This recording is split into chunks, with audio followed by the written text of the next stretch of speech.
welcome to part 2 of our UK trip and science extravaganza. Go watch part 1 if you haven't already, because it's been quite a trek so far and we've got some very interesting stuff done. This one is to talk a little bit about some of the results from our trip to the turret lab at the Imperial College, Dyson School of Engineering in London. The Dyson Zone. And some of this testing that we've done today, and some of the questions that have been raised and that we want to look into a little bit more in the future, because I think some of the stuff that we found has been really interesting and kind of exactly what we thought, and then there's been some other stuff which we need to dig into it a bit deeper.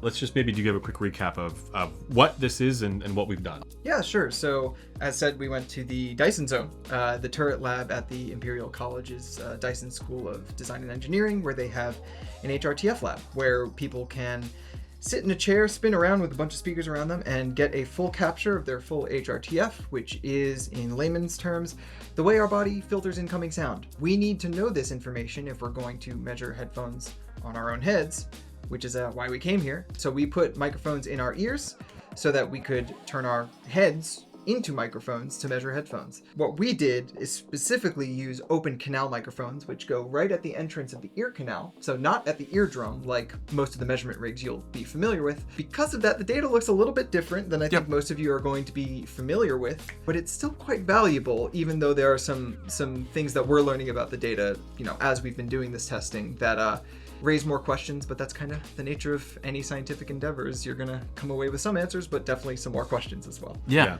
I think for me, the one thing that we should talk about straight away and that I found most interesting is kind of something we've mentioned in videos before, that AutoEQ ain't great. The first thing that we did was see how headphones are behaving on our actual heads relative to known data points. And a lot of folks are familiar with AutoEQ and EQing to the Harman target, that sort of thing.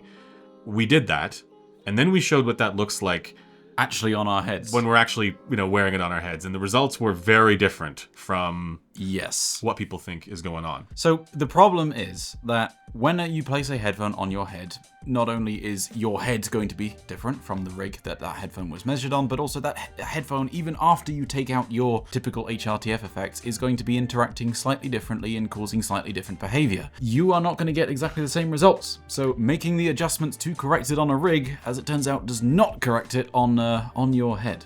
So I've got Crinical's Hangout.audio database here, and he has a measurement of the Sennheiser HD800S taken on a grass rig, and we're going to EQ this to Harman and then measure it on my head and see how Harman-like it actually is. Using AutoEQ. Using AutoEQ. Yeah, so importantly, he's going to be doing what a lot of people do, which is just click the AutoEQ button and then apply that to their headphone, not knowing, some of the stuff we know about the pitfalls of doing so. So, and then it just kind of runs a full gamut change to everything up to 15 kilohertz. So you can see even things like the dip in the 9 kilohertz region.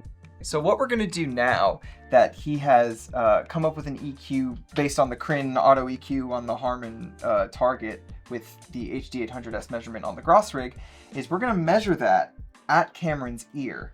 And then we're going to look at what that looks like compared to the Harman filters. So the bass shelf, the treble shelf, and the little ear gain cut. Just applied to my DF-HRTF. Yes. We're not going to show you the DF-HRTF. We're going to compensate that away. But you're going to be able to see how it looks against what Harman ostensibly is, which is a bass shelf, a treble shelf, and an ear gain cut. Go. Okay. So now let me compensate both of those. That's fascinating. Okay. Look at that. I know. All right. Wow. So now I'm going to show you what the HD800S with the AutoEQ generated by graph.hangout.audio looks like when measured on Cameron's head. And that's this trace right here. So you'll see it's kind of a mess. For one, the bass is falling off quite a bit relative to the Harman result. And then, the treble's also kind of a mess, some of which is to be expected, and some of which could probably be addressed. So if you look at this green line here, this is the theoretical result. This is what it should be based on that EQ profile. But as you can see, we're getting some pretty significant deviations. And that's not because Crinical did anything wrong. That's not because the measurement itself was faulty. It's just because my head and your head are not going to be the same as the rig that the headphone was measured on. Yeah. So what we can say confidently is that you should not be militantly trying to match the Harman target. No. That's a stupid idea. And the idea that, a super smooth measurement of treble on a particular rig is a really good thing is just not the case, because it's not going to happen in the real world. Yeah. If it's super smooth on a rig, statistically, it is not going to be smooth on your head. Yeah. The most shocking thing for me was not that it was different, because I think we kind of expected kind of that. knew But that. it's cool just to be able to show that. But it was how much worse the AutoEQ preset sounded when you go back from the personalized ones. That was the key for me, is that like when you first listen, you go, okay, this is fine. You're listening to the AutoEQ and you're like, okay, it's okay. And I think most folks, when they're doing AutoEQ, they're going to notice a change from whatever they were listening to before, and they might think it's fine. And in many cases, it will be a lot better than the stock sound of the headphone. Especially if it's really bad. Yes. But when then moving back to, or when basically switching between the two and moving back to the personalized one, the one that's using our actual heads and ears, it was shocking just how bad the AutoEQ'd one sounded. That is shockingly different. That is so much different. Wow. With AutoEQ one, it almost sounds kind of hollow. Yeah. Which one are you preferring? That's the big question. This one, mine. It's funny because it's like, you listen to the AutoEQ one and you're like, it's all right, it's fine. It's nice. Lots of bass, get some treble, got that blam effect going on, and then you switch over and it's like, oh, wait, now there's mid-range. Now there's timbre. Yeah. It just sounds right. Yeah. Oh, yeah. No, it makes the AutoEQ one sound really bad. It's like when you first listen to it again, you're like, it's okay, it's fine, it's nice. And then you have that reference point, and then you swap back and you're like, nah, whoa, something ain't right. Yeah, the timbre just sounded wrong. Yeah. Soundstage for me was not as good. It didn't sound as detailed because things just sounded incorrect. Yeah. It was kind of surprising. I honestly wasn't expecting that much of a difference. It was pretty night and day. And I think it just goes so far to showing why you shouldn't nitpick graphs to the point of going, well, if it's got, a plus 1 dB elevation from the Harman target, clearly that headphone is terrible, because on your head, not only might, but almost certainly it is going to be not just a little different, but very different. Yeah. In unexpected ways. Yeah. And speaking of adjusting how headphones are behaving on our heads, the other thing we did that was quite fun is try to EQ one headphone to sound like another headphone. Yes. We basically gave the HD600 some soundstage. HD600 can have soundstage, as it turns out. So what we basically did was measure the exact behavior of the HD600 on our head, then measure the exact behavior of the HD800S on our head, and then correct the HD600 to exactly match the HD800S. And we then verified with some later measurements of the HD600 that it was indeed behaving exactly like the HD800S. And all of us did this. All of us did this. Yeah. I mean, it does make it crazy similar. I mean, it does make it stage more. So, yeah, it can make it stage way more. Yeah. Damn, it was frequency response. What the hell? Turns out. Wow. Damn. Okay. Wow.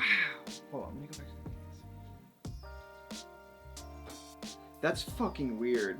So I will say, I do still like, and it's actually mostly when I speak, I notice any acoustic difference. This does just feel more closed in a little bit, but like everything about the presentation of the actual music and the sound of the actual music is just mimicked. When then you put the HD600 with those said filter sets on, it sounds like an HD800S. Soundstage and everything. There are some caveats to this. Yes. It sounds like an HD800S, but it doesn't feel like an HD800S because the mechanical design is different, the clamp force is different, it's less open. So there are certain things where the perceptual elements of wearing these different products are going to be influential in your experience of them. But as far as the sound aspect, I mean, you said what, like 99% the same? Yeah, so in terms of the actual sound being produced, like the oscillation of air happening from the driver is like identical to what I can perceive. Yeah, and just to be clear, open. this is not making them measure the same on a rig and then listening to them. No. This is making them measure the same On using our heads as the microphones. Yes. So they're behaving the way that they would behave when we're wearing those headphones. And this allows us to genuinely control the frequency response. The corrections that we had to make on your head to match the two were very different to the ones that we had to make on my head and Griff's head and Caleb's head. Yeah. Because again, the headphones interact differently with all of our heads. This is something which we kind of, again, we expected, because the question of can you EQ one headphone to sound like another has always been, in theory, yes, practically no, because you can't predict or understand exactly how a headphone is behaving on your head. But with this method, you can, and you can change it, and it turns out that, you can EQ it, because detail and stuff is in the frequency response. We don't actually have to understand exactly what's causing those psychoacoustic or perceptual effects. Why does the HD800S sound more soundstagey to me, for example, or sound more detailed to me? That's a question we'll try and answer later. But the fact is that if you do match the behavior, you do get those effects, and that was really cool to hear for the first time. The other thing is, it's one thing to like know about it in theory. It's another thing to actually hear experience it. Yes. Yeah. So you might be thinking to yourself, well, that's great for you guys. What does this mean for me as I'm watching your videos? Well, the whole point of us doing this is so that we can provide on-head data for us in the videos that we create, in the content that we make, in our reviews. Our plan with this is, moving forward, is to have reviews that contain data from the Gross head, from the B&K 5228, the industry standard measurement equipment that you're familiar with already from us, but also supplement our subjective impressions and takes on these products with data to anchor that as well. So that now you no longer need to rely on just vibes when we say, it measures like this, but I hear it like this. We can now show you exactly how we hear it and why and where those differences are. Yeah, in future reviews, you won't just have to rely on us just providing the subjective experience. We'll be able to show you, this is exactly what it's doing on my head, and this is exactly what's different from what we might get on a rig. Obviously, we'll still provide the rig data, because then you can directly compare that to other people that might be providing rig data, but the fact that we can give you our experience in a graph form as well is really cool. And I do think it's also worth noting the benefit of all of this is to give a human element to what we're doing here. A measurement head can't relay its experience to you the way that Cameron or Caleb or I can, right? So that's the goal here. Then being able to actually, do things like being able to make an EQ guide to help others be able to EQ their own headphones better without having to go to London and get their HRTF measured is something that's going to be really interesting. And on that topic, we've been experimenting a little bit with, if you take a headphone and you correct it on your head exactly to diffuse-field and then use a sine generator, do you still get peaks and dips, or what is perceptually different from what we might expect, and how do you use that information to make better EQ profiles? So for a long time, we've been advocating the use of tone generators to help with the EQ process. Say you hear a peak in a given spot, a tone generator will illuminate that for you, and then it'll reveal that this is where you would drop it down. One of the reasons why we've been a little bit cagey about the tone gen method and not said just you go full blown tone gen is because Never go full blown tone gen. Is because it's unclear if manually EQing everything to be perceptually flat is actually what should be done. And the reason for this is because we don't actually have a natural reference point for test tones in the real world. And so it might be the case that you're supposed to hear certain regions louder than others, certain frequencies louder than others with test tones. So we went into this with the assumption a diffuse field condition wouldn't be perfectly perceptually flat. But it turns out that it's pretty damn close. It kind of is. It kind of is. When we are doing manual tone gen, after we've had the headphones diffuse field equalized for our own heads, things are for the most part pretty flat. Now there are a couple of exceptions. There are a couple of places where we're still missing a little bit of data, particularly all the peaks. Yes. All the peaks that you can see in the treble, which is where a large portion of the contribution is from the pinna. That is tracking perceptually with what we see on the graph on our own heads. Yeah, bang on. It's bang on. Come on, show me. We've done the bits now. I want to see. So, okay, all right. This is Oh, yeah, because that's like that's my problem with them. There you go.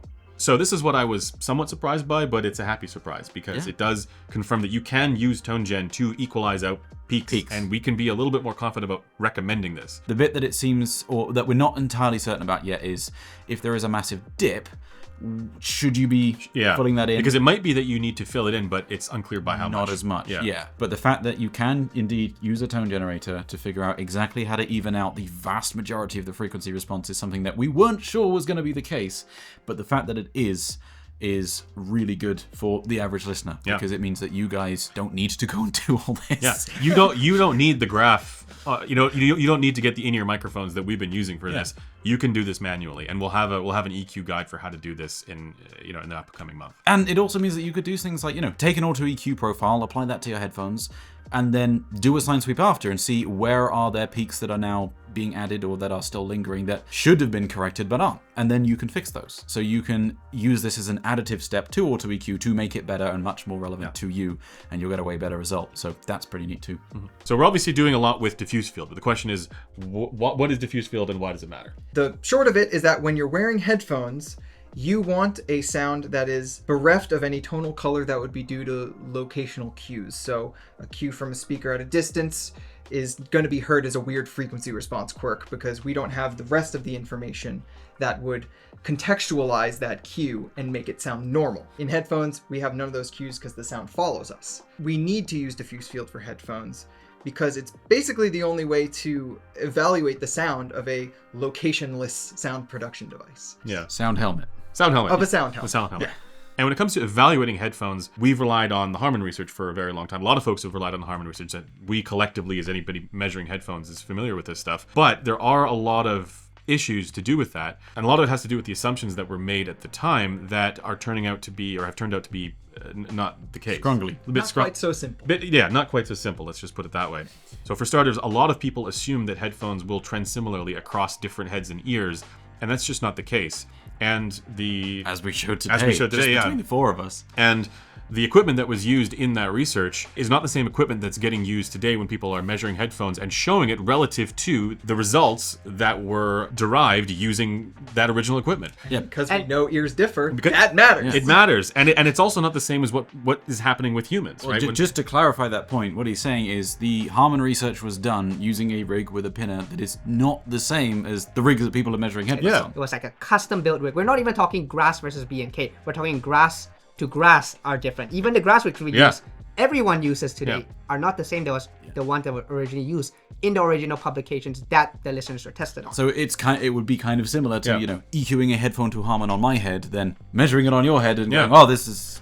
So it must be the same, right? So this evaluative method that a lot of folks have been used to using is effectively a giant house of cards that has slowly fallen down. All respect to that research for what it did for our understanding, but there's much work to be done. It has been a huge boon to the community.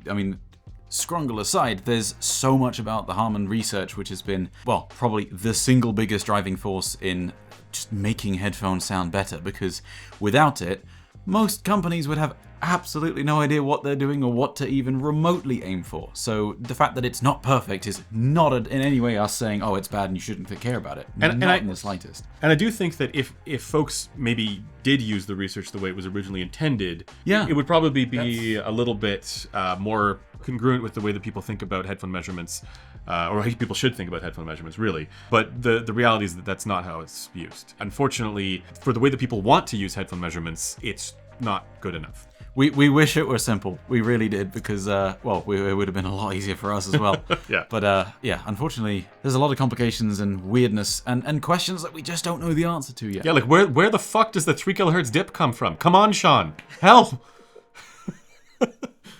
There's a lot of questions which we're looking forward to answering. I think, selfishly, for the four of us, we're also just very excited to play around with this and see how we can use it to improve our own listening. This guy's been absolutely giddy ever since getting this. He's literally been up until 2 a.m. every day. We've been able to perfectly understand why it is that we hear things so differently in the treble. Like, it's fascinating. You see the data right there. Especially, we haven't even talked about the blocked canal stuff, which is extremely interesting. That's another video. That's another video. Let's not scare everyone away just yet. But yeah, we're going to have a lot of interesting content just dedicated on some of this stuff coming and looking into questions that haven't been answered, trying to reevaluate stuff which we thought might have been answered and perhaps wasn't quite so conclusively so as we thought. But also just, you'll see some changes in our reviews going forward, because we're going to have a lot more interesting stuff to tell you about the products that we get in, and I think we're all looking forward to that. But I think we should also just say, firstly, huge thank you to Imperial College London, the Dyson Turret Laboratory, Dyson Zone,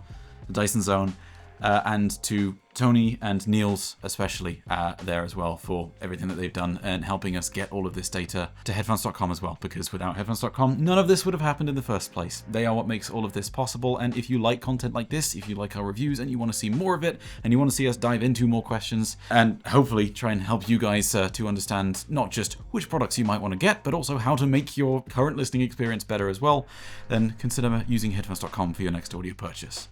And follow along with us for our journey diving into human data.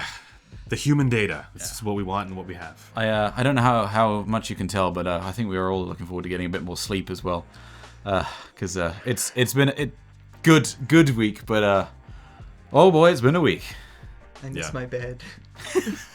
But it's for science. Yeah. And on that note, we will see you soon. Thank you very much for watching. Catch you next time. Bye-bye! Bye, guys.